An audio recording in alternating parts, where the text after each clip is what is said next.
devo dire che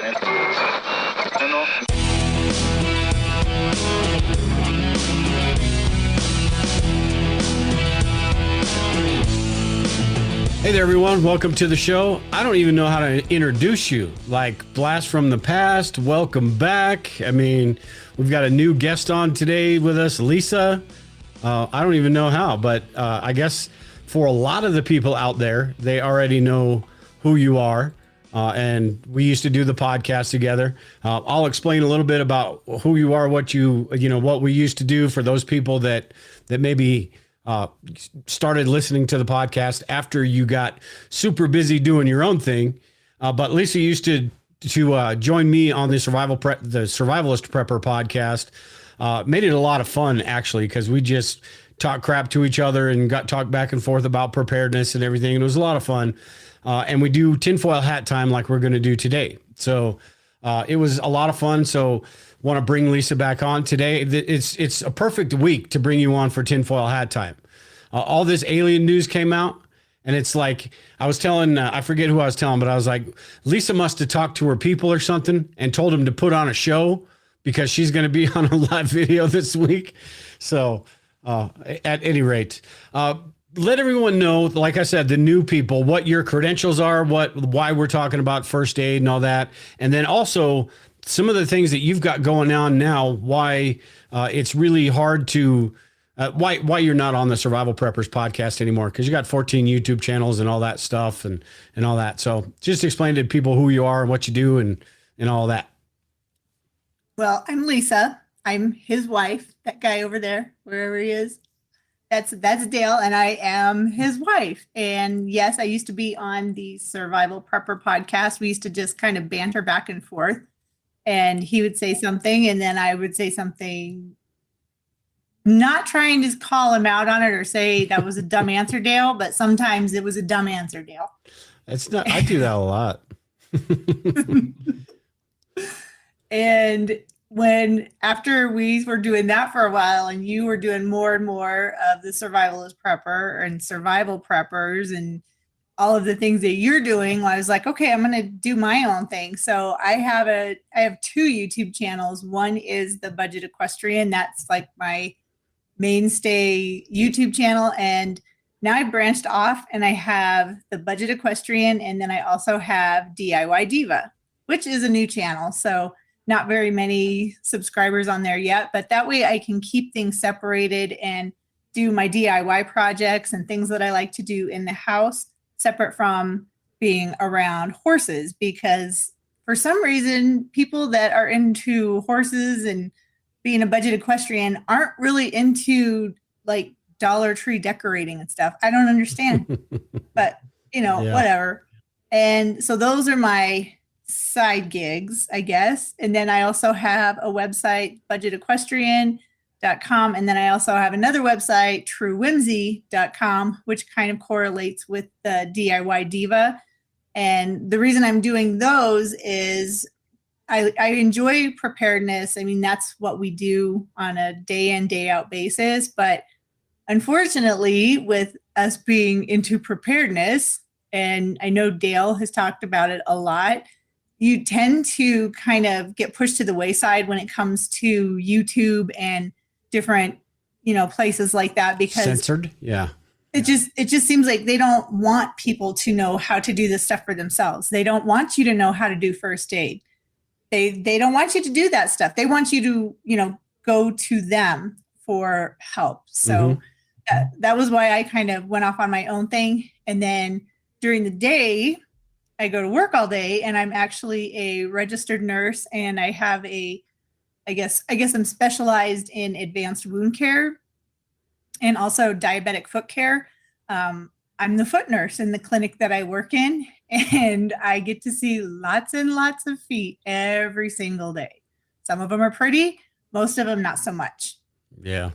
Hey, Anthony's in the chat. He said, "Hey, Lisa and Dale, just want to let you know, because you can't see the comments I put up, but Brandon's in there, and I didn't notice this, but he said matching shirts, super cute."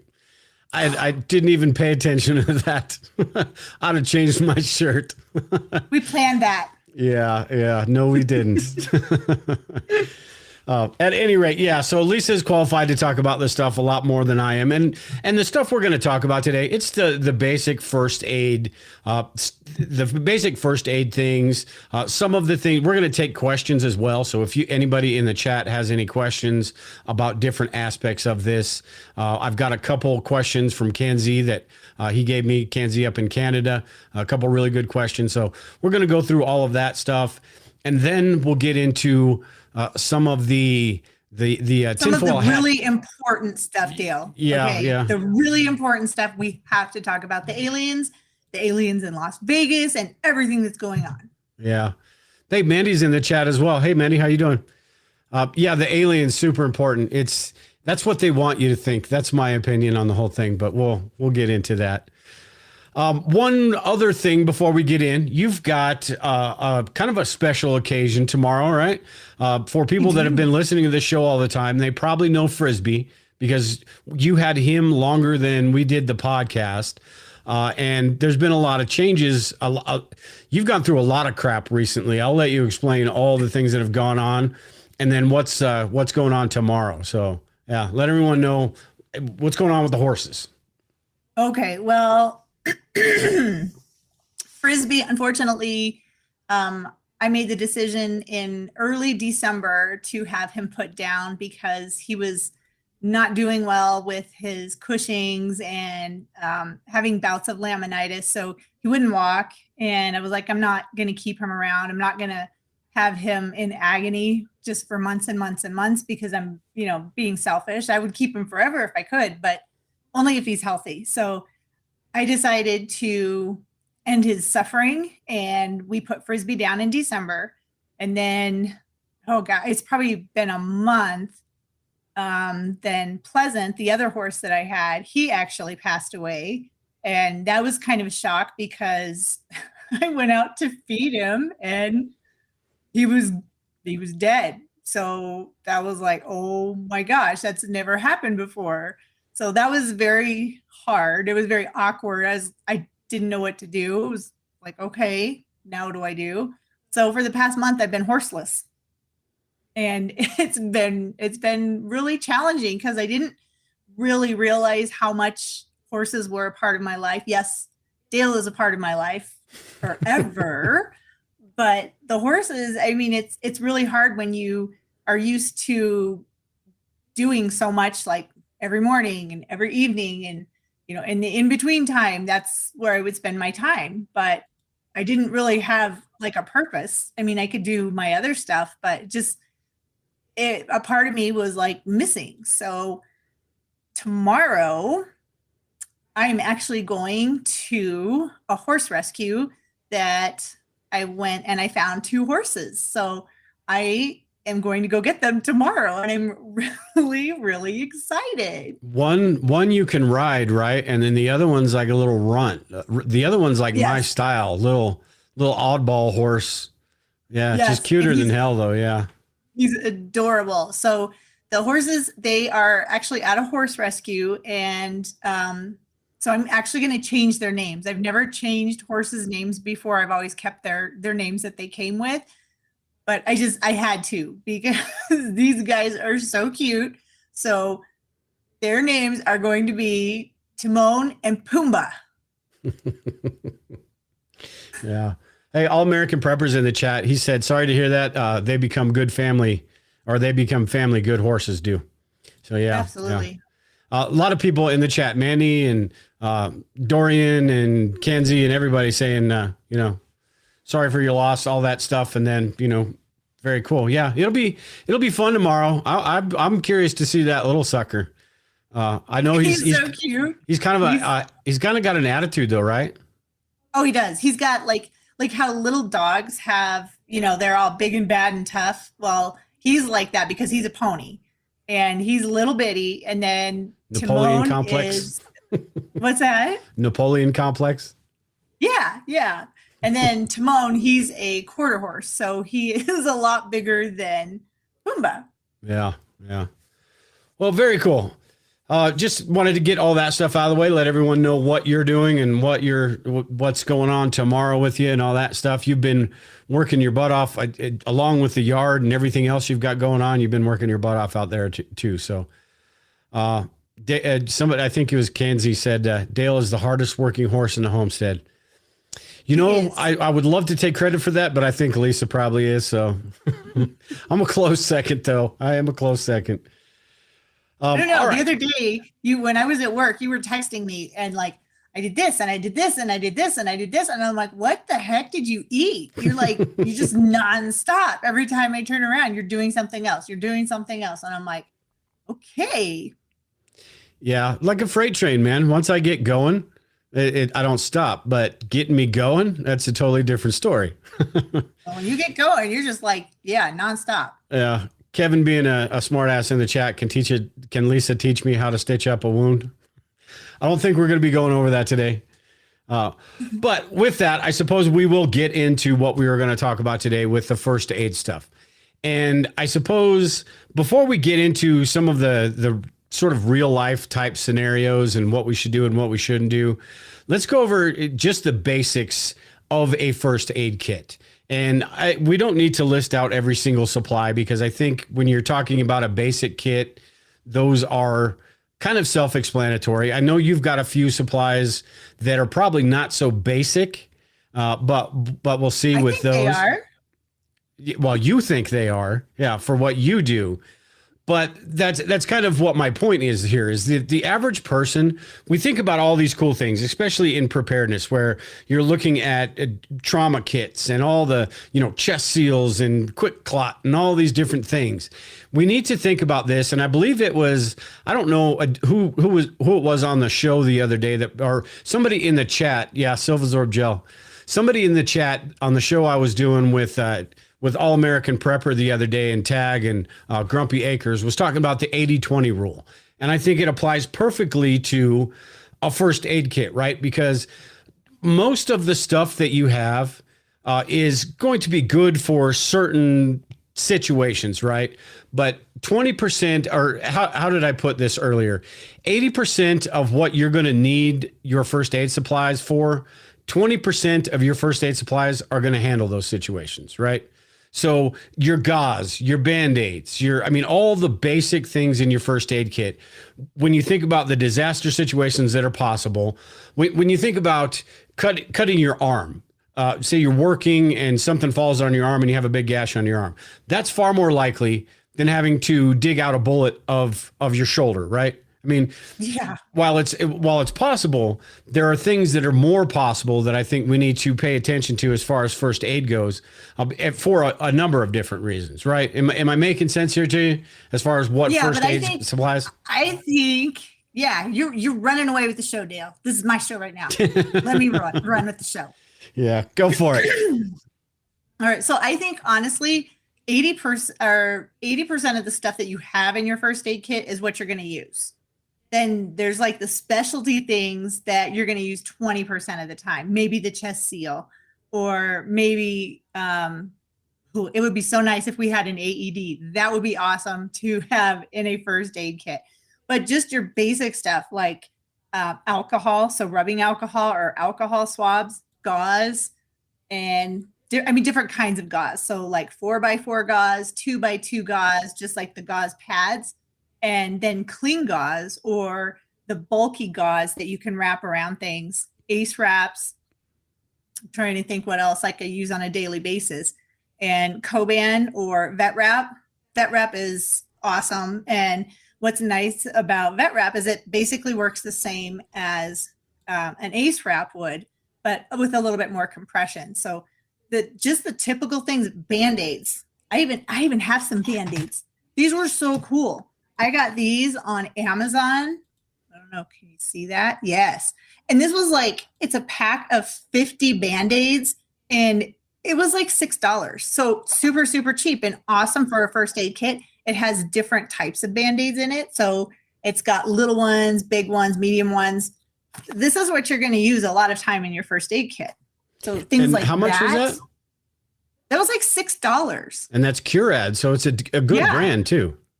Yeah. I had, because a lot of the stuff that I wanted to share were things that I got to update my first aid kit for the barn. But I mean, this is stuff that we can use. This is stuff that we will use if we need to.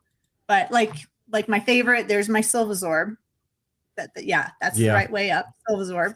But I found this on Amazon, and it's like the same thing. It's just a silver gel. So when you can't find one, then you just can put something else in its place. So that was really cool. We'll go into that a little bit, because for the newer people, the older people know your thoughts on Neosporin and stuff like that. But with that, I'm curious, with the silver gel, I'm sure you've done a little bit of research in it as far as the ingredients, and is the consistency the same? I mean, is it basically the same as Silvazorb? Let's find out. Oh, you haven't even opened it yet, so I'm sitting here lying. It's close. So the consistency is pretty close. It's clear rather than white, though, right?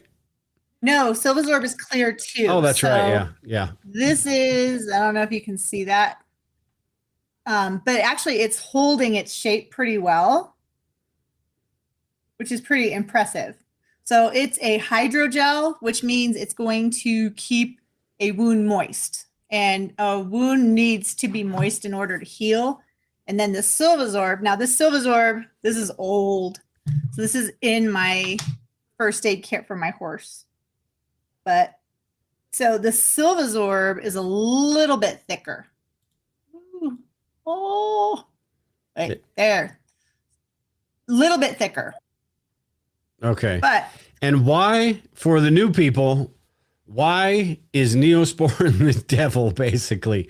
Why do you recommend silver gel rather than the triple antibiotic?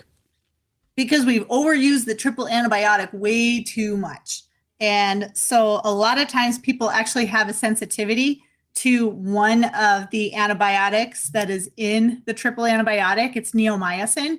And a lot of people they have a sensitivity to it. So when you put Neosporin on a wound or somewhere in your body, and if you have a sensitivity to the neomycin, you're going to react to it. And then you're going to be, oh my gosh, I'm infected. So you're going to put more Neosporin on it, and then it's just going to make the problem even worse. So that's one of the problems. Another problem is we've used it so much. I mean, antibiotics in general too. And all of the different antibiotics that are in it are probably, I don't even know if they're okay on their own anymore. Bacitracin is an okay one. That's one that I would use as like a topical.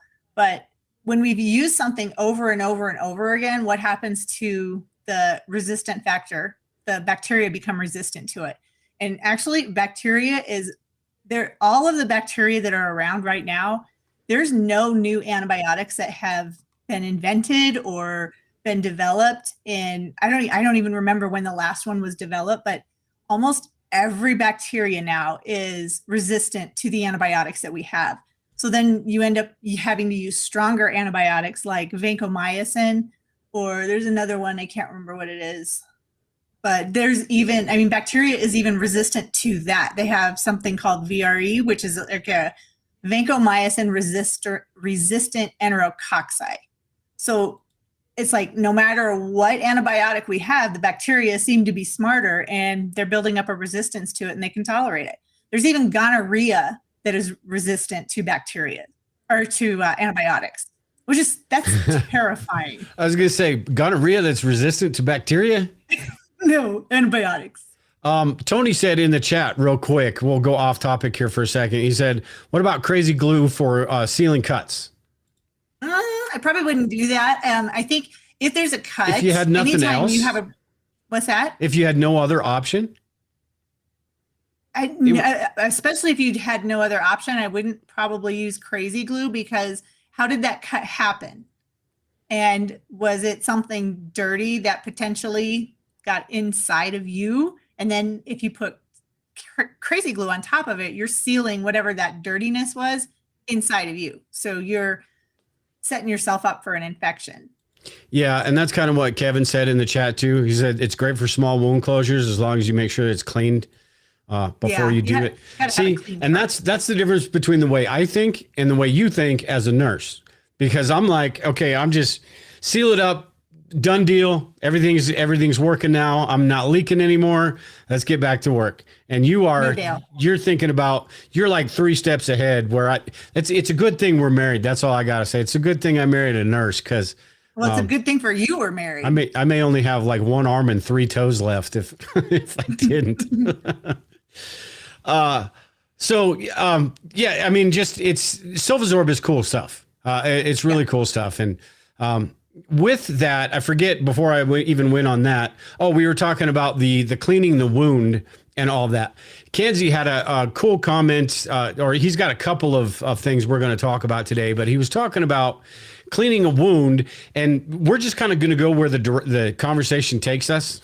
So, and if anybody does have any comments in the chat they want us to go through, just leave it in the chat. We'll do a Q&A type thing. But when it does come to cleaning wounds, he had talked about if you don't have access to water, what can you do? Say you are, I know there's, you're going to talk about some saline and stuff, but say you're in a bug, and talk about that first, but then say you're in a bug out situation, or some situation where in a wilderness situation, you don't have access to clean that wound out.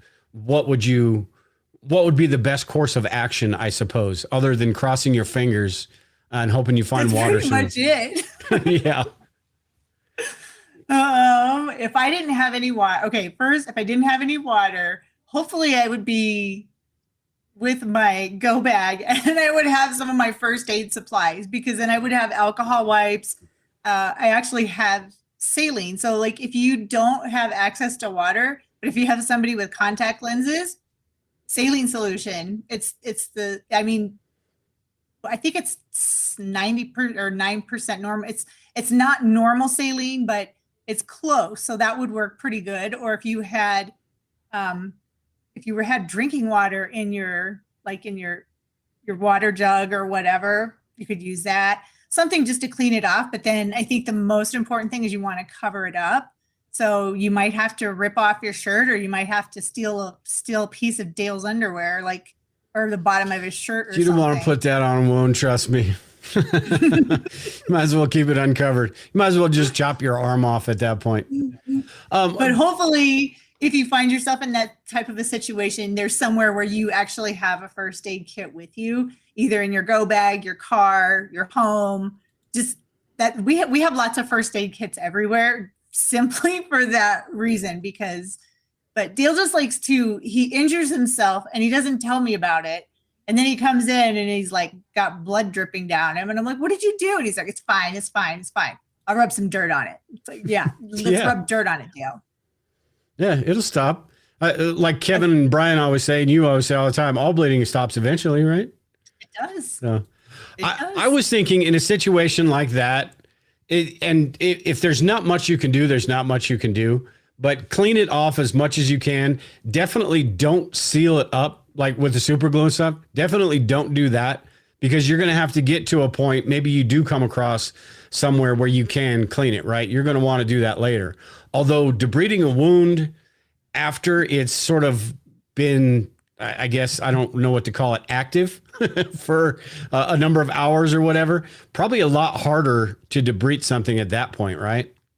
No, it just depends on like the supplies and stuff that you have. But yeah, and if you don't have anything, and let's say it's a actively bleeding wound, you can apply pressure to it.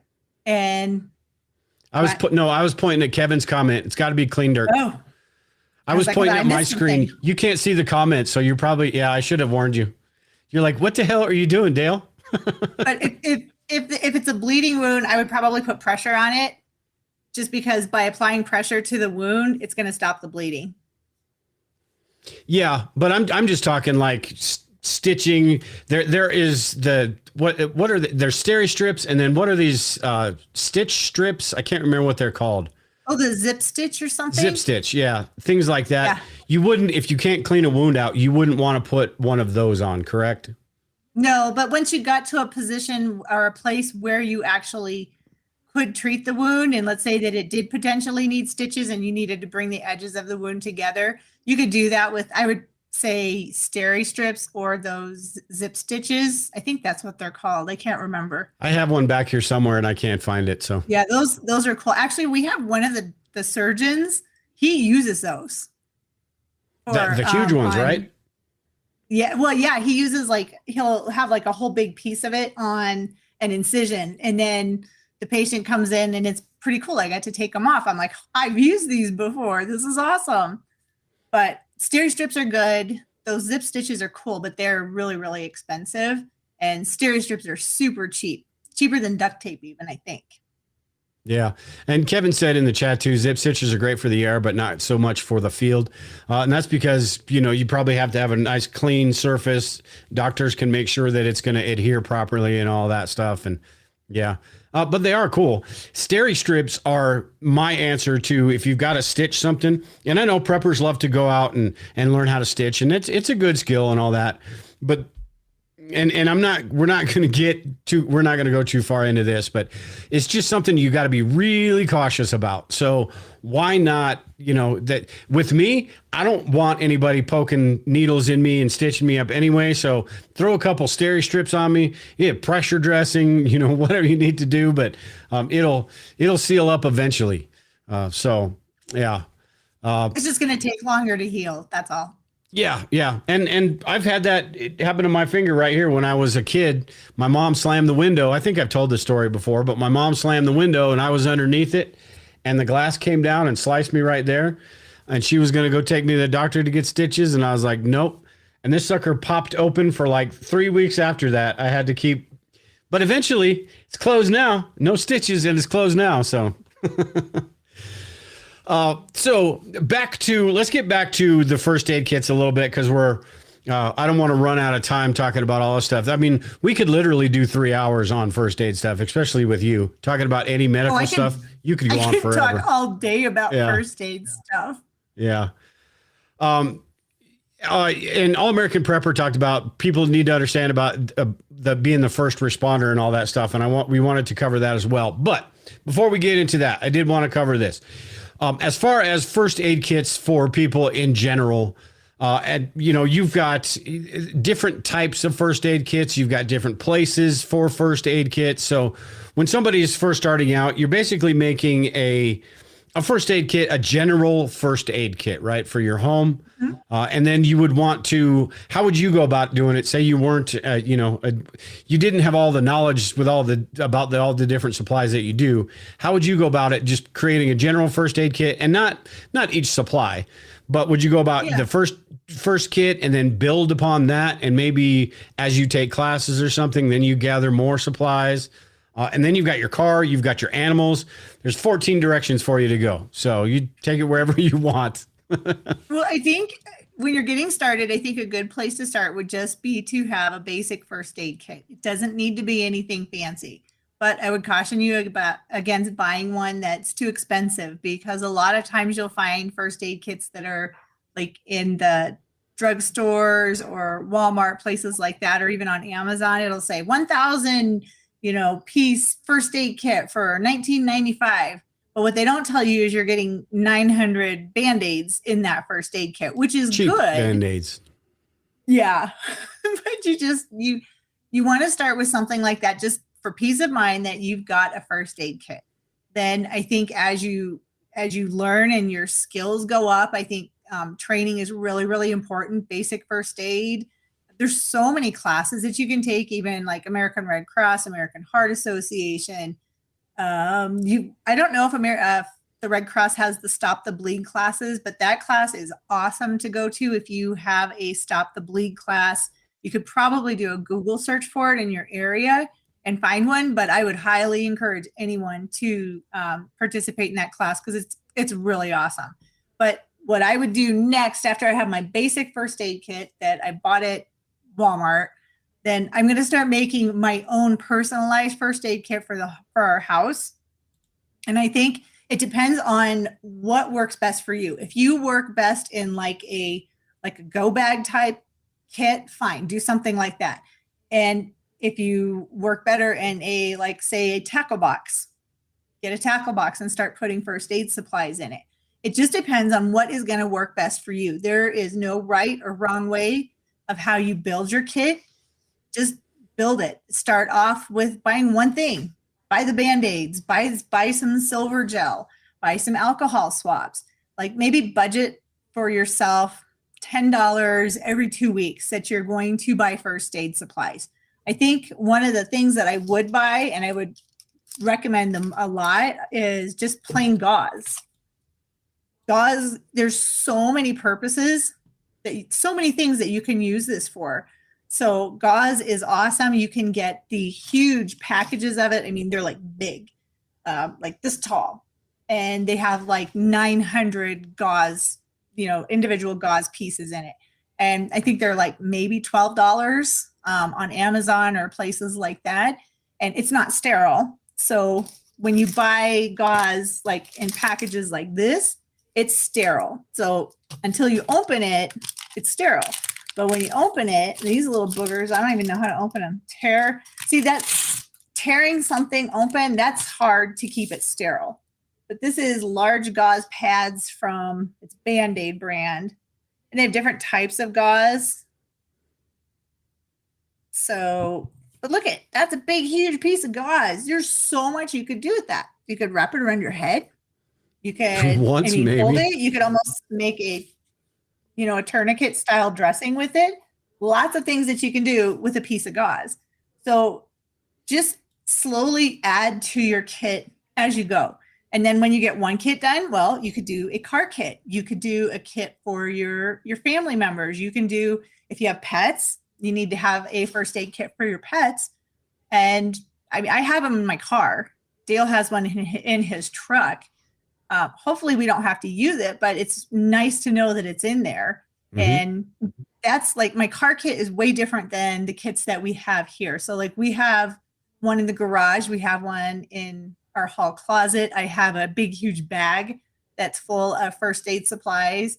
And then in my barn, I actually took a Husky toolbox, one of the Husky rolling toolboxes, and it has the different compartments. So I have I think I have 3 different compartments on that thing that is all first aid supplies for the barn. So it can be for people or for animals. One thing I think is really, really nice to have, and I don't see a lot of people having this in their first aid kit, is a pair of bandage scissors. So it could either be like the EMT shears. Those are good. I prefer the Lister bandage shears just because they're awesome and they work really well. I use those every day. I have a 8-inch pair of Lister bandage scissors, and I've got a lot of other pairs too. Unfortunately, I don't have them right here, so I can't show them to you. But that is something I would highly encourage you to add to your first aid kit, is a pair of bandage scissors, because what's really nice with those is they have like a longer end on one of the blades for the scissors. So you can't cut somebody with that. I mean, you could, but it would take a lot of practice, or take a lot of like trying on your part, trying to cut somebody. But if you had to cut somebody's pants off, cut their shirt off, or even cut off an old dressing that you had on, those scissors are awesome because you know that you're not going to cut the person. So bandage scissors, lots of different Band-Aids, gauze, like I said earlier, vet wrap. Vet wrap's very affordable too. You can get that in different sizes. Rubbing alcohol, right now you can finally find it again. For a long time, due to the pandemic and the supply issues or whatever, we were being told you couldn't find rubbing alcohol, but thankfully now you can. So yeah. Rubbing alcohol peroxide is good. Witch hazel. I mean, anything you can pretty much think of, like first aid supplies, you should have some around so you can use it if you need it. But if you don't need it, hopefully by having all that stuff, you won't need it.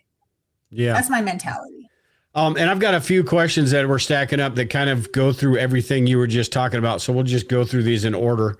The first one was Kenzie. He said, I was taught to build a first aid kit based on common injuries and build out from there. That's basically what you were just saying, correct? Is start with the stuff that is, and what we talked about in the beginning, the 80-20 rule. Start with the stuff that is going to be useful, not just in a disaster situation, not just in an SHTF situation, but every day. Things that can save you money. So you don't have to go to the doctor for every little thing. If you've got, and that was the next one, was the training. If you've taken the CPR classes, if you've taken stop the bleed classes, if you've taken those things, that's where I believe it was Kevin in the chat earlier that said, make sure if you have the supply, make sure you know how to use it. So as you take those classes, then you build out that first aid kit like you were talking about, right? You've got some crazy stuff that like you talked about that first aid kit we have upstairs in the closet. That is the last place I go because I know getting through that, I don't know what half the shit in there is. So sorry, half the stuff in there is. I forget which show I'm on. But so I'll go to there's a smaller one downstairs. That's usually my go-to because it's got the gauze pads. I can make my own bandage and, do things like that. But yeah, it's the skills that are important. The more you learn about this stuff, the more you can expand your first aid kit and the more you understand which direction you need to go with it as far as cars, pets. I mean, all those different things. Yeah. Charlie Angel, I'll get your thoughts on this. He said pain relief meds, antibiotics are important also. We didn't really, or did you? I don't know. Did you touch on pain meds and stuff like that? So no. That is a huge part of a first aid kit as well, right? You've got the antidiarrheals. You've got all the different things for those sicknesses that might pop up here and there. Somebody's got the runs, somebody's dehydrated, somebody's got allergies. I mean, all of those over-the-counter medications are super important, right? As well as the antibiotics. That's a little harder. That's a little tougher though, right? Yeah, antibiotics. I'm not a huge fan of storing massive amounts of antibiotics because number one, if you need to know what bacteria you're treating, because if you just throw some antibiotic at a bacteria because you think that's what it is and it's not going to help. And then you run the risk of now you've just killed off some of your normal flora in your gut. And I mean, there's every antibiotic that there is, like what I was saying earlier, every bacteria is pretty much becoming resistant to antibiotics. So if you know when you're going to use doxycycline versus are you going to use Augmentin or Bactrim? And if you are going to use Bactrim, are you allergic to it? Is the person that you're going to use it on, are they allergic to it? Do you know what you're treating? Some bacteria will respond to Bactrim where others won't. And some bacteria will respond to Augmentin where others won't. Knowing the difference between a broad spectrum antibiotic and one that's more focused. These are things that, I mean, you really need to know. And yes, antibiotics are helpful, but you got to know what you're treating. So are you treating a strep? Are you treating a staph infection? What kind of antibiotic would you use to treat that? Well, one way to find out is you can get a nursing drug guidebook, the nursing handbook that talks about all of the different drugs. That right there. Yeah. And look at how old that thing is, 2005. But you can get an older version, right? Doesn't need to be updated, right? You can find them online for maybe $2, and it's going to have, I mean, lots of different medications in it. It's even Pills. It has pictures. It has even over-the-counter medication, aspirin, Tylenol, ibuprofen. And those medications, over-the-counter medications, are really important to have in your first aid kit or like in a med cabinet. So I like to keep the medicines separated from the first aid supplies. I don't know why. I think that's just, I don't know, maybe it's because I'm a nurse and that's what we do. We don't keep the medicine in the same place where the bandaging supplies are kept. But even like over the counter medication, you have to be careful with, because let's say, for example, that I have high blood pressure, so I'm on blood pressure medication. I can't just take certain antihistamines. If I do, that like causes my heart to race and all kinds of other problems. So just knowing what medication I can take. So I can take certain antihistamines, like I think they're called second generation antihistamines like Allegra or Zyrtec. I can take those and it won't affect my heart rate and it won't cause my blood pressure to increase. But Benadryl, things like that, that'll cause people's blood pressure to go up, which in some instances might be a good thing. But for someone with high blood pressure, probably not. See, the average person, the average prepper, this is like, holy crap. Like if the poop hits the fan, I'm not giving anybody anything. But you brought, I mean, very good points. And you brought up a good point with the antibiotics too. They absolutely will be valuable if you're talking about even just something that's slow rolling, not necessarily a Mad Max type situation. Something where you can't get to the doctor or you can't get the medication. Maybe you can get to the doctor, but they can't get the medication. So it is something that would be good to have stockpiled, but you really got to, just like everything else we've been talking about, it's good to probably have a chest seal, but you got to know how to use a chest seal, right? It's good to have the different types of antibiotics, but you got to know what situations those would be good for. If you're treating, trying to get the infection to go down on some sort of wound, that's a totally different antibiotic than if you were trying to treat something like a stomach issue or something like that. And if you're just dosing people with the wrong antibiotic, one, it's probably not going to do anything, but it could actually do, I mean, not life-threatening harm, but it could actually do harm, right? Because you were talking about it kills that different types of flora, right? Right. But it could kill somebody too. If you don't know if somebody has an allergy to, say, penicillin, when you give them penicillin and they have an anaphylactic response, do you have the EpiPen and stuff to be able to manage that? So you've got to know what you're doing. And even in today's world, when I have a doctor tell me, I ask him, I'm like, this guy needs an antibiotic. He's like, yeah, he does. So a lot of times we'll culture the wound. And then sometimes you can tell by the way a wound looks what it is, what kind of bacteria it is.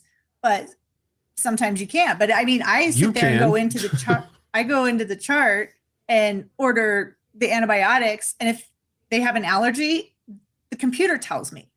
Yeah. I don't have to look it up.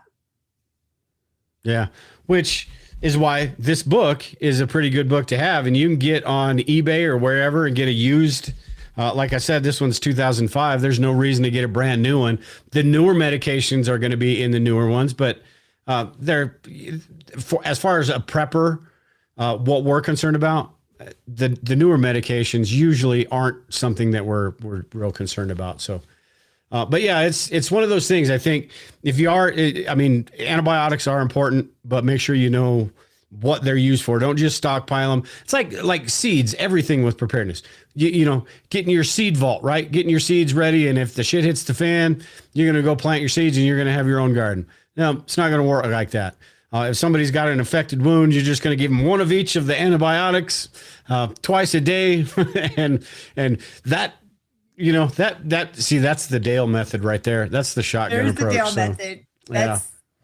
All right. I want to move on now. We've talked about that a little bit, but Kenzie had a comment in here, which is sort of right up your alley, which is something good for people to know because we think about dressings and we know, a lot of us know that, and I'll let you go through this as well. Compression dressings, what are those for? But he had talked about wet dressings and dry dressings, each application and why. So I'll let you can pick which one you want to go through first of all three of those: compression dressings and then wet and dry, or however you want to do it.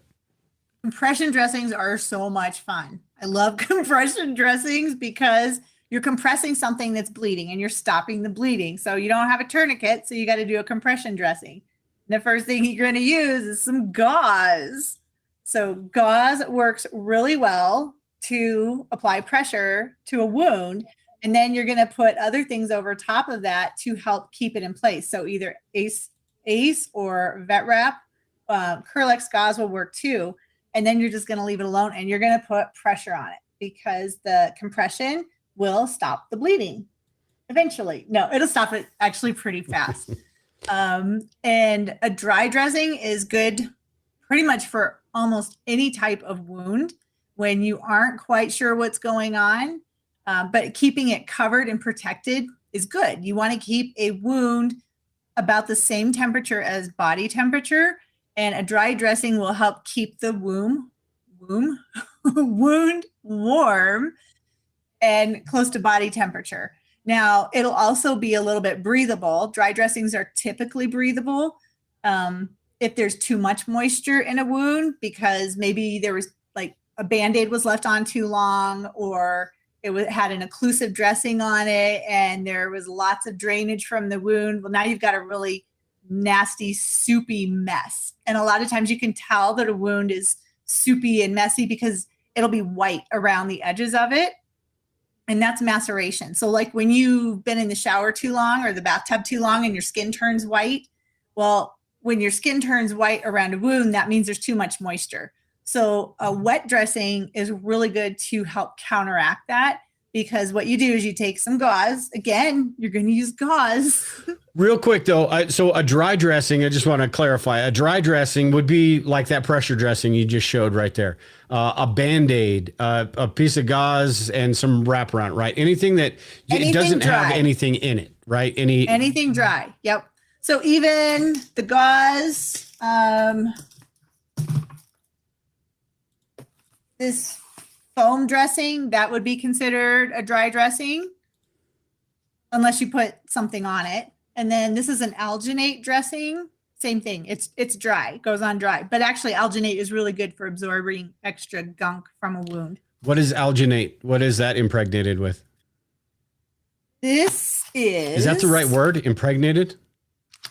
It's not impregnated. It almost looks like felt. I don't know if you can see that. It's a little white, but you can kind of see it.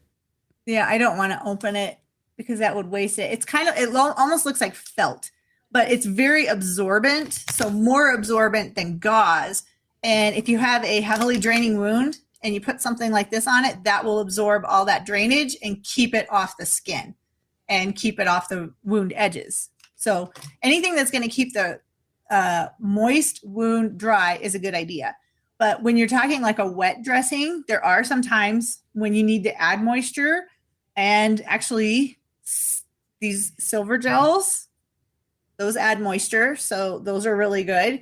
But if you want to do a simple wet to dry dressing. Real quick, before you get to that, because I interrupted you before, I'm interrupting you now too, but you were talking about how when your skin is macerated and that could actually be a good situation to use a wet dressing. When it's already macerated, why wet dressing? Because what you're going to do is you are going to take your gauze again, and you're going to take something to get it damp. So saline works really good, like little saline bullets.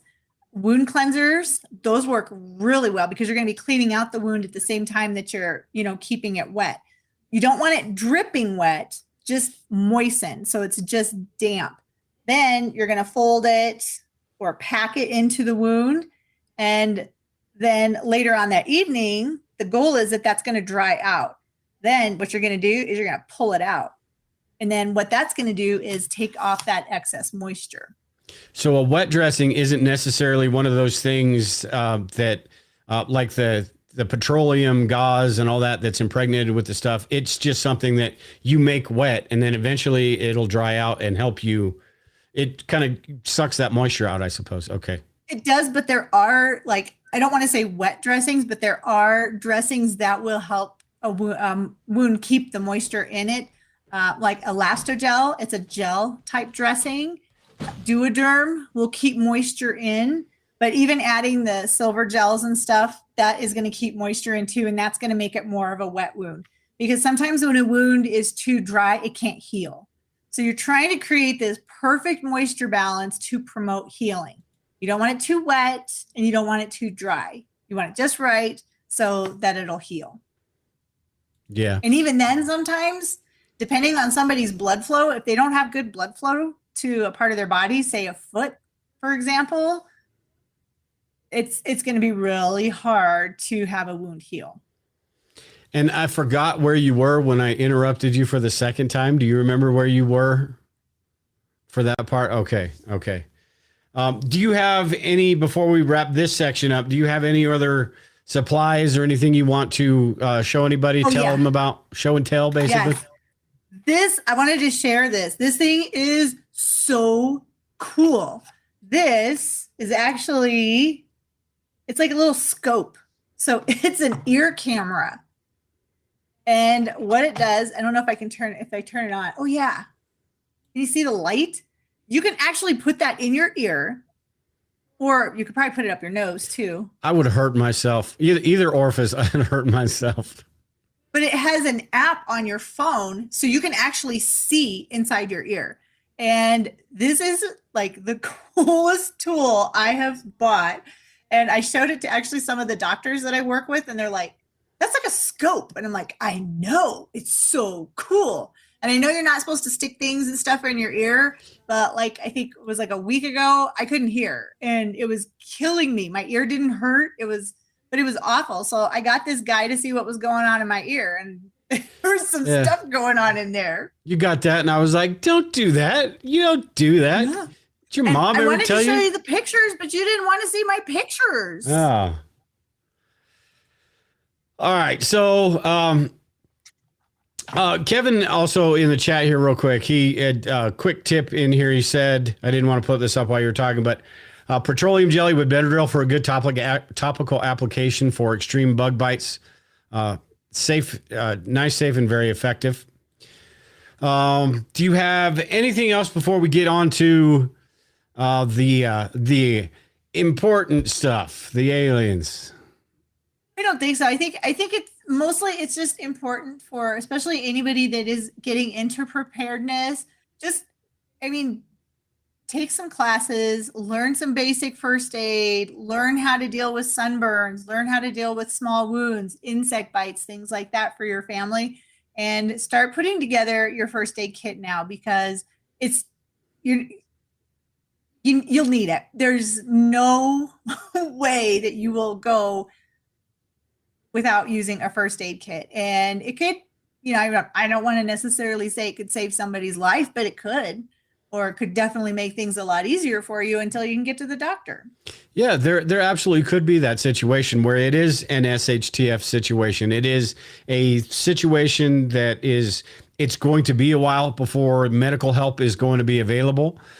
So having the skills, the training, all of that stuff would be important. It makes you a valuable part of somebody's group. The more training, the more experience you have in all this stuff, the more supplies and the ability to use all of those supplies makes you a more valuable person. So, and on top of that, just a daily and everyday basis, you are going to use the crap. And it's something that doesn't get talked about as much as I think it should in preparedness, because we're talking about food, we're talking about security, we're talking about all the fun stuff, right?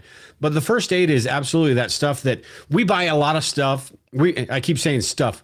We buy a lot of gear and supplies as preppers that we just kind of put on the shelf and hope we never have to use it, but it's there just in case we do. Water filters and things like that.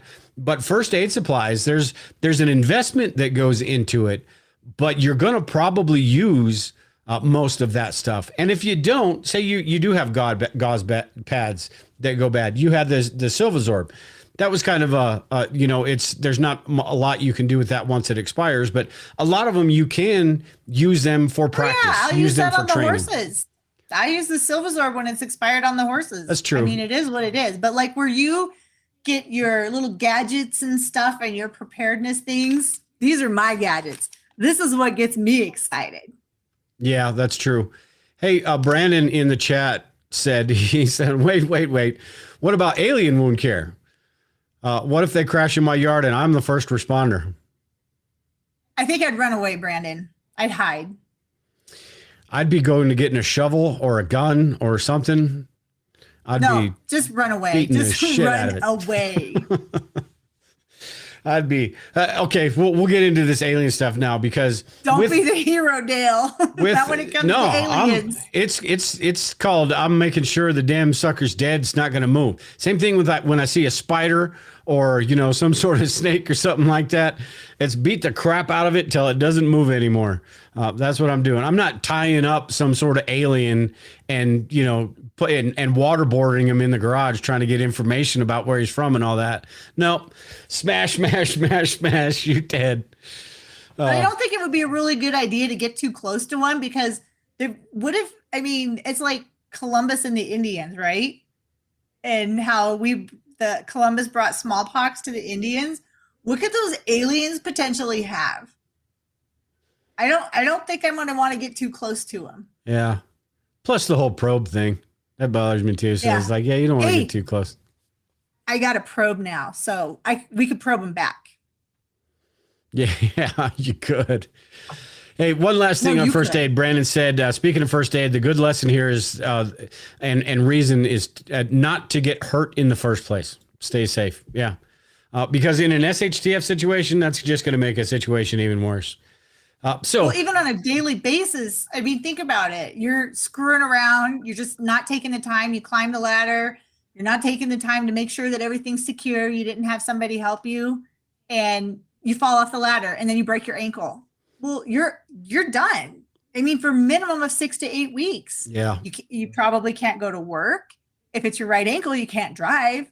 So, I mean, it's just taking a few extra seconds and just planning ahead for before it becomes an accident. I mean, because that's how accidents happen, right? Yeah. We all do stupid things. So if you just kind of take a step back, take a breath, and make sure you're prepared before the things that you attempt to do or have some assistance. Yeah. Hey, real quick here, one more thing on this, and then we will move on. But I saw this, and he said special request, so I had to go for it. But he's talking about it on its batshite crazy. Said choking and asphyxiation. I think this is one. Take a class, right? I mean, because that is absolutely one that could be, regardless whether you're talking about an SHTF situation, whether you're talking about you just having kids over, having a barbecue, something like that. That is something you really got to know what to do, and you can't be Sandra Bullock. What was that movie where she was? Oh my goodness! She stabbed the dude in the neck with or the pen. something. Where she did a tracheotomy. Yeah. Yeah. So, yeah, you don't want to be that guy. So just to understand, it's not that hard, but understand what you need to do, and make sure that you're able to do that. And sometimes it's not as easy as just, kind of getting them to hawk it up. Sometimes it gets really lodged in there, and you got to figure that stuff out. Didn't you just take a CPR class? I did. I just did thankfully I don't have to do the ACLS. I just do the BLS, the basic life support. But yeah, when you do your BLS, and I think it's even just for everybody, when you do CPR training, that for choking, that is actually one of the topics that's covered in CPR, because sometimes if you can't get whatever's in there dislodged, then the patient person ends up passing out and they're unconscious and they're not breathing. So then you're going to start CPR. So it's a part of it. Or you put on the movie The Heat and you fast forward to that part and you figure out what to do, right? Which movie? The Heat. Wasn't that what it was? Oh, figure out how to do a tracheotomy? I don't think so. Yeah. I don't think so, Dale. All right. Enough of this stuff. Let's get on to the aliens, because we were talking about with the alien in the backyard thing and all that stuff. There's been a lot of stuff going on this week, and I've got my thoughts on it, but we're going to save it till a little bit afterwards. But I want to play this first part with the report. They call him a whistleblower, even though he was allowed to come out and talk about it. So I don't know how that constitutes whistleblowing, but that's what they called him anyway. But let me play this little clip right here first, and then I want to get your thoughts on your sort of reaction when you first heard all this stuff, your reaction this week. Almost like because people that have been listening to the show for a while know that I basically give you a hard time about this stuff. So this is almost like one of those, it could be one of those I told you so moments, but I'm not so sure. You don't think so? Let me play this real quick, and then we'll get at your thoughts on the whole thing. Or so. Really, what whistleblower David Grush said yesterday, it was just the beginning. Tonight, he explains how they know these craft are not human. He tells us about other countries who also have crash retrieval programs, and why he says some of the non-human life may not be friendly. New revelations from whistleblower David Grush, who says America has a UFO crash retrieval program and non-human craft in its possession. Now Grush is shedding light on exactly how the secret government program knows the craft are not of this world. Why do you know it's exotic? Based on the very specific properties that I was briefed on, isotopic ratios that would have to be engineered for it to be at those levels, but also just extremely strange, heavy atomic metal, high up in the periodic table arrangements that we don't understand, what the emergent properties are, but there's just a very strange mix of elements. So you're absolutely sure that the materials that these craft are made of. Now, I got the link to this whole video. I'm not going to play this whole thing because it's like 14 minutes long. But the first thing that got me when he said that they may not be nice, and it was like, shocker, go figure.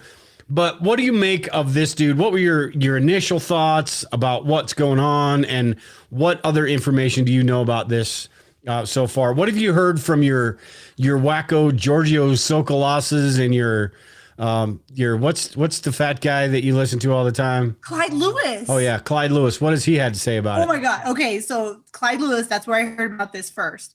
And he was like floored that this was not all over the news because, as you saw, this was on News Nation.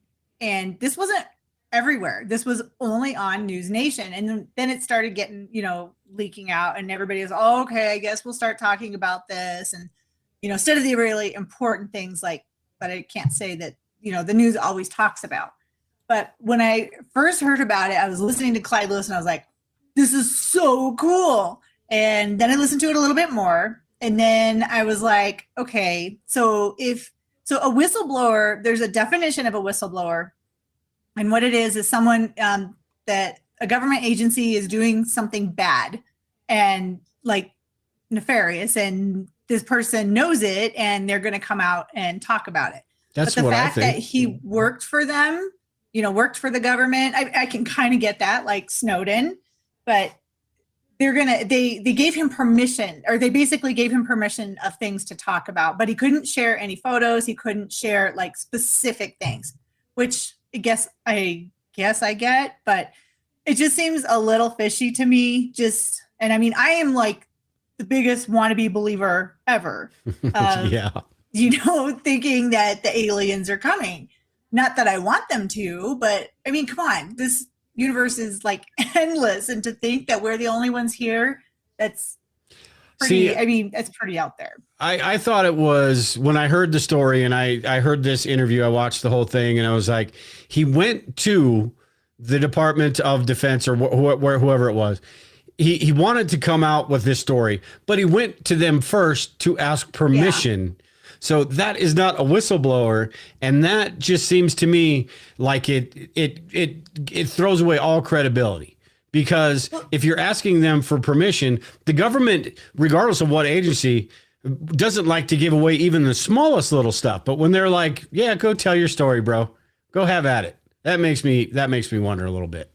Well, the thing that makes me wonder about it, because I mean, lately we've been seeing on the news, and they're talking more and more about it. And like when the China balloons or whatever they were like, well, they're UAPs, and they were the ones, the government was the ones that changed the terminology from UFO to UAP.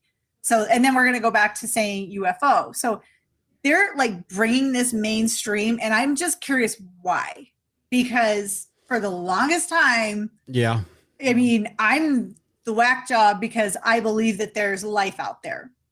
Now, do I think that they're going to come here? Probably not intentionally anyway, because I'm pretty sure we don't have anything that we could offer, a different species or, whatever, an alien that is capable of traveling, billions and billions of miles. I'm pretty sure we don't have anything to offer them.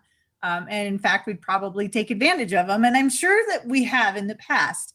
I do think that there's aliens here. I do think that the government is working with them. And I do believe that there are alien spacecraft that they have. In fact, they said, everybody thinks, what is it, Area 51 that has the alien stuff and the spaceships and alien ships and everything. But actually, it's Wright-Patterson Air Force Base where they keep a lot of this stuff. And I can't. So one of the doctors that I used to work with, he actually passed away, but he was at Wright-Patterson Air Force Base, and he was very, very, just smug about things and stuff. And It was always about him. He was always talking about himself. But if I could catch him off guard a little bit, he wouldn't necessarily talk about it, but he wouldn't not talk about, because I would always ask him about aliens. Yeah. I just think I don't know. Somebody in the chat, Samson here, said the whistleblower just doesn't feel sincere, feels scripted.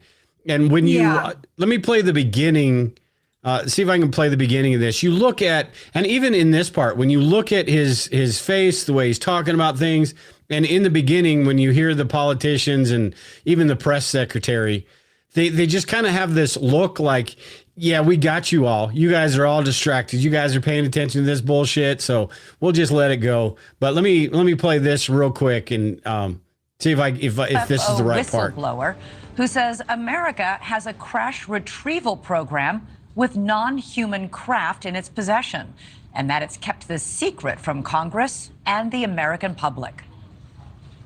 There will be oversight of that. I've heard about it. I don't know anything about it. See the smirk on his face? I don't know if you can see that. Let me put it in full screen. I know you're... let me put it in full screen. Just watch the smirk on his face. Representative Burchett and Representative Luna on the Oversight Committee are very interested in this issue, and they're taking the lead in this issue. So there is going to be oversight on this. We plan on having a hearing pertaining to that whole issue. I would say I want to hear what he saw and let the committee that's got responsibility for it ask the questions. So to me, it all seems like, let me put this back on this shot right here. To me, it all seems like this is something, especially when you think about all the news that just came out about Biden and Burisma. You got Trump that was just indicted, which I don't think they want to deflect from that story. I think they want that to be a huge story. But with things like the aliens, with things, all the trans stuff going on, these are all stories that are kind of put out there, and they're letting them build up. That way we're not paying attention to the assholes that are, and again, I'm cussing a lot in this show tonight. We're not paying attention to the people that are just completely destroying the country. And the corruption and all the BS that's going on right there. So sort of like Area 51, and this is my belief. I know you probably don't believe this at all, but Area 51 was allowed to become this big thing, this pop culture thing, with the place in Nevada and the aliens and all that stuff, because people were talking about that and they weren't talking about the top secret things that were going on there. So I think this is sort of that same type of distraction type thing. Hey, let's let these plebs talk about their stupid little aliens, and let's throw a whistleblower out there to make them believe that this is kind of juicy. And regardless whether they believe it or not, they're going to talk about it rather than talking about us. That's what I think. I just don't understand why they have to have committees to discuss, and we're going to have hearings about the aliens. It's like, are you kidding me? It's like, it almost seems like a slap in the face to people like me that do believe in extraterrestrial life. Okay, but it's like, really, I'm not buying it. I wanted to. I was very, very excited about it, and then I just kind of, I don't know. It just didn't seem credible. I mean, he seems very credible, but that's part of the part that makes me think it's not legit. It's like they're doing it on purpose, and they're releasing information that we already know. We know that they have crash retrieval systems. We know that they have, there's spaceships. We know that they have this stuff. No, we can't prove it, but I mean, I don't know. It's just kind of frustrating, because it's literally like they're slapping me in the face saying, "Oh, here you go. Here you go. You're crazy conspiracy girl. You don't really know what goes on. We'll show you what goes on." Yeah. Or their version of it. Hey, Brandon said here in the chat that Area 51, he said, I think that Area 51 blew up because of public knowledge about SR-71, and that was Blackbird, right? And that was sort of, there was a little bit with the alien spacecraft that got down before that. But yeah, that's when that's when everybody started to figure out there was a whole lot of stuff going on there that we had no idea about, more than flying saucers and all of that stuff, right? Yeah, but I think Area 51 was more of the experimental aircraft and stuff, because Yeah. I don't know if I'm 100% right, but the stealth, didn't they get stealth technology and they were working on it out of Area 51? Yeah, that was the Blackbird that I was talking about. And I'm not Okay. sure, Brandon, you'll have to let me know. Is that the same plane that I'm thinking of, or is that a different one? But yeah, it is. That's what they were working on out there. Yeah. And then that's what led people to kind of go that, oh, they're stealing alien technology and they're using that for this there goes right there. I know you're thinking, well, they are. Exactly. But I don't necessarily think they're using it for the stealth stuff. I mean, look at the Nazis and Hitler and the Wunderweapons that they had.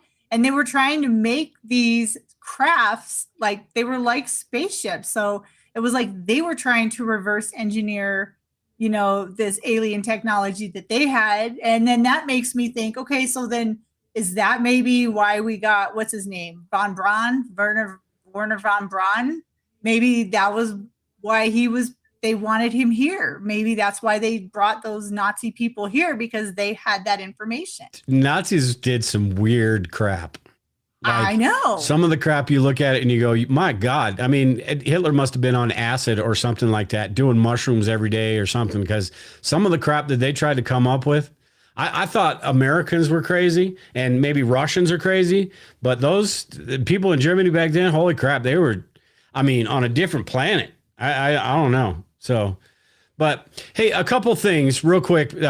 Kenzie in the chat had talked about, and I know that you've mentioned this to me before, but nuclear weapons. It seems like whenever there's nukes or anything like that going on, there's always alien activity. A couple of comments he said, and then I'll let you expand on it. Is it a coincidence that we're close to a nuclear war and these aliens are appearing? And then he also said, wasn't it back in the 40s, there was a lot of nuclear weapons testing and then aliens started to appear back then, or the sightings and things like that? Yeah. So what is is it like the aliens just kind of camped out there and then they see we're doing some crazy crap and then they're like, oh crap, these people are about to do it. Let's go watch. They're about to blow themselves up. Oh no, they didn't. Okay. What is your theory on that? It could be, or it could be maybe that the nuclear technology, maybe they need that for maybe they need that for powering their spaceship. I have no idea. But yeah, it is really interesting that around like when there's nuclear testing or nuclear sites and stuff, there is an increase in alien, ship sightings and stuff. So, or maybe the nuclear stuff or the fission or whatever it is giving off some signature that's attracting them. I don't know. Yeah, I don't either. What are your thoughts on the fact that most of these UFO sightings, UAP, or whatever they're called these days, are almost all of them are real close to military bases? So that sort of in itself shoots out the otherworldly type thing, doesn't it? Because it seems to me like a lot of these things are probably projects that we have no idea what they're working on. But they're testing them out. But you think no? I don't know. I mean, that's why they're unidentified, right? I mean, what was it 2 years ago when all of the drones were out here and they were going first they were by Denver, but they were out east and I didn't get to see them. I was pretty bummed about that. But I mean, people were just seeing all of these little drones, but they weren't drones. And it was very odd, and then that story just kind of went away. They went from Colorado Springs, Pueblo, and then out east. And I don't know, but then I also think about cattle mutilations are on the rise again. Why is that happening? Was it Oregon? There was 7 prize bulls or something that were killed, and same type of things that were done in the 70s where there's no blood anywhere around these animals. And it's surgical precision that these, their tongues are gone, or their udders, if it was a cow. It's just weird. So do you buy the crop circle crap? What? Do you buy the crop circle crap? Yeah, that stuff's cool. You think aliens and not some dude with a 2x4 walking through a cornfield? There's no way. No way. Can't believe I've never asked you that question before. I don't see why, unless Pablo Picasso is up in heaven or he's an alien or something and he's coming down and he wants to play in a cornfield. I don't see why an alien would come down here and draw pictures in the middle of Kansas somewhere. Maybe it's a marker so that someone from space can see that, or not necessarily space, but once they get like into the lower atmosphere, maybe they can see that. Could be, yeah. Just like, what is it? You guys got all the answers. Lines? The Nazca lines, you can see that really high. Yeah, there are some crazy stuff like Puma Punku and all these. What is the Nazca lines and all that stuff, which is pretty interesting. But just because it's interesting and just because we don't know doesn't mean. And I know I'm fighting a losing battle here, but just because we don't know, I will admit though, it is pretty interesting. But just because it's interesting doesn't mean that it's, it wasn't. What? Yeah, there was probably a lot of crap going on back then that we think happens this way, but it happened a complete different way, and we just have no idea because it's in the past. So, at any rate, I want to move on to this last part right here because this was the one where Brandon was talking about an alien in his backyard or whatever. This is so cool. I saw this and I was like, yeah, okay, I've got a couple things to nitpick about this as well, but this is a couple people that. There was something in Las Vegas, right? I'll let you explain what happened. A light in the sky or something? Yeah, and I don't know if this clip actually shows that it was the police officers that they saw the light too. They saw something in the sky, and then they got a 911 call from this family, and it wasn't like very long after that. Yeah, and this video right here I'm going to play is actually the body cam of an officer that his buddy is the one that saw it. So that's the officer even says in here, he's like, the reason I'm responding this is because my buddy saw what was going on. So I want to see what's going on here. So yeah, a police officer saw it in the sky, but nobody saw the 9 foot tall dudes in these guys' backyards. Instead of just explaining all this stuff, let me go ahead and play it right now. And then you can expand on it. We'll expand on it after this. It's almost midnight on May 1st when a Las Vegas Metro police officer's body cam catches this, something flashing low in the sky. 911 emergency. Minutes later, there's like an 8-foot person beside it, and another one's inside, and it has big eyes and it's looking at us, and it's still there. Someone calls 911 reporting 2 large figures in their backyard. No, I'm so nervous right now. The 8 News Now investigators obtaining another officer's video as he's sent to the Northwest Valley home. I have butterflies, bro. Everyone saw a shooting star, then these people say there's aliens in their backyard. By now, it's more than an hour after that bright light. Officers meeting up with the caller and his family. What'd you see? It was like a big creature. A big creature? Yeah, like around 10 feet tall. I'm not going to BS you guys. One of my partners said they saw something fall out of the sky too, so that's why I'm kind of curious. Did you see anything land in your backyard, or? They see like a big, that's what they say. They see like a big something with light. What I saw right now, I do believe in it. Police walk into the backyard to investigate, but Metro blacked out that part of the video because it's considered private property. What's clear, they're taking this call seriously. Hey, this might sound like a really dumb question, but did you guys see anything fall out of the sky? Asking others what they saw. I would normally discount it as nothing. However, seeing as one of my partners said they saw it too, only reason I'm actually investigating it further. That investigation turning up no concrete answers as of Wednesday. Whatever or whoever. I was muted. They couldn't hear a damn thing I said. That's too bad because I was making a lot of sense and now you guys aren't going to know what I was talking about. I was just saying, let me go back and say that one more time then since I was muted. But I was talking about this. They didn't seem all that excited. They didn't have a cell phone. And I was like, there's a point where just because they don't have a cell phone, that is not a deal breaker for me. Because when you think about if there was, you walk outside in your backyard and you see an alien, or you see, like I said just a minute ago, if you walk outside and see a bear out there, the first thing you're doing is not grabbing your phone to try to record it, right? So if you were to walk out and see this big 9-10 foot tall alien dude, I'm flipping my crap and not even think about it. And then you said, that's where you came in and said, would you really?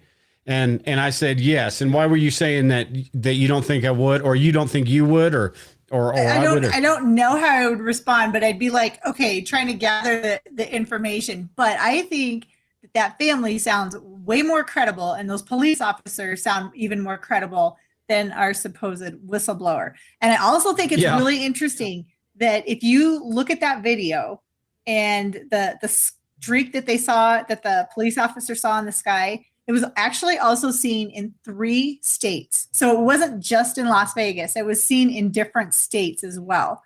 And this was old, right? This isn't like... It's not that old. That was another point I was going to make, is this was done, I think, May 1st. And they said that in the beginning of the news report, that it happened on May 1st. Well, isn't that interesting that these, people saw potentially aliens in their backyard May 1st, and here we are, June, it's like 10th? And now this whistleblower is coming out. Why? Was there something that that family wasn't supposed to see? Are we not supposed to know that yet? So, we're going to make everybody feel warm and fuzzy. We know what's going on. We know that there's aliens out there, just nothing to see here. So I honestly think that the police officers and that family are way more credible. And I think who knows, maybe because of that, that's why this other story is coming out. Yeah. Hey, a couple comments real quick. Samson said, what if crop circles are created from below surface underworld? What are your thoughts on that, Lisa? It could happen. Like anything's possible. Suck the corn down. I don't know. Maybe it's magnetic. You don't know, Dale. All right. And Kenzie said here, I think that if there were aliens near you, your inner instincts would kick in and you'd probably run. I think I would kind of like when you see even a garter snake. I'm outside working in the yard or something and I see a garter snake. My first instinct is to jump 18 feet off the ground and backwards. So if I'm going out there and I see an alien, I don't know. Maybe you do just kind of like freeze and you're going, what the is that? I think that's more realistic. You're just like, what? Yeah. What is that? And then Brandon said here, talking about the nobody ever has a camera. He says, you clearly haven't met my aunt. She'll grab a camera phone before she'll grab a shotgun. That is a lot of people these days. And that's why I bring that up, because it's like, with all the cameras and everybody always having them on and recording everything, you would think somebody would have a good, not blurry shot of aliens. But that hasn't happened yet. Maybe they move too fast. Yeah. Maybe they're interdimensional. Maybe they got good pictures of them, but got probed immediately after. And then the men in black came, shined their little flashy light in their faces and, all that cover up and all that stuff. Yeah. You never know. Yeah. Yeah.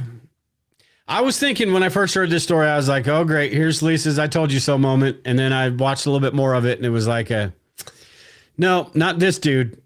This is definitely a distraction. This is definitely a government plant. This is like some Ray Epps crap with aliens right here. This is the government saying, go out here and say this crap to keep these people entertained. Yeah, just to, okay, here, we're going to throw you a bone. Here, yeah, we'll talk about this. And we have a whistleblower. Whatever. I mean, it's just like their hearings that they had and, there's alien, there is alien life, blah, blah, blah. Well, we already know that. I mean, why do you think that they're trying so hard to get back to the moon? Why is China putting stuff up on the moon? India, all of these different countries are like, they're fighting tooth and nail to get to the moon. Why? Yeah, that is definitely interesting as far as why all of a sudden this is information. Instead of calling everybody out of their damn minds, now they're talking about, hey, it could be this, could be that, could be this, could be that.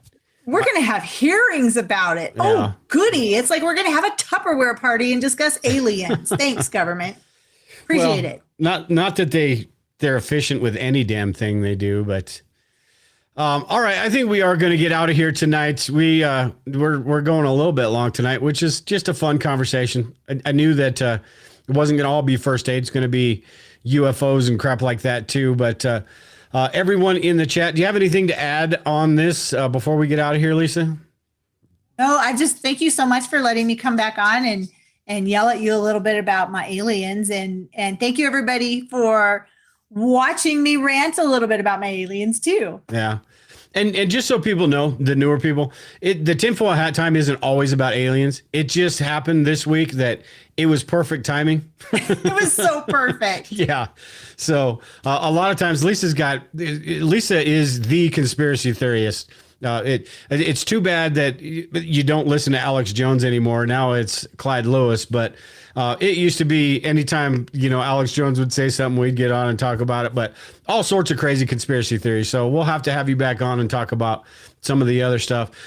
Plus, conspiracy theories these days, I don't know if there's many left because they're all basically coming true. They're all being proven true. Yeah. They're not conspiracy theories. They're like spoiler alerts. Yeah.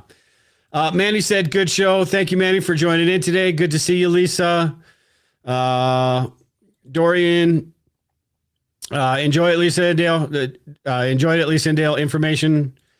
Again, everyone in the chat, all the comments, Kanzi, Brandon, everybody, thanks for all the comments and everything. All American Prepper, thanks for joining in tonight.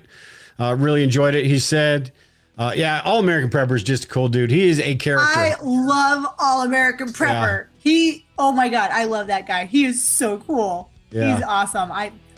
He's awesome. He is a character, man. He's a good guy. He's a really good guy and knows his stuff. Absolutely. So. But that's it for tonight, everyone. Again, appreciate y'all joining in. We are going to get out of here. Hopefully we'll have Lisa on at some point, but like we talked about in the beginning, she's only got about 800,000 things going on, so I'll get her. The only reason I got her tonight is because she's on vacation, so I made her come on the show. So, but take care and prepare, everyone. We'll talk to you all later.